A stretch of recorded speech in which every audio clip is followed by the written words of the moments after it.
Eile õhtupoole kassin kasvuhoones mingi tunnikese tšillisid ja tomateid ja tegin veel muid aiatöid ja hilisõhtul oli ikka alaseljas üsna tugev pinge ja reied ja tuharad olid kõik sellest kükitamisest üsna valusad.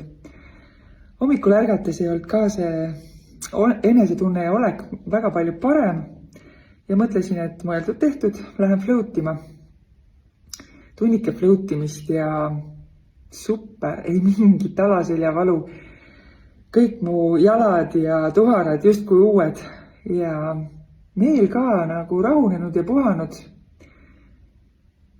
Et üliäge, väikeste vahenditega nii palju head endale teha. Kiidan ennast selle eest ja mis kõige olulisem, kohe-kohe on nädalavahetus ja lubatakse päikest.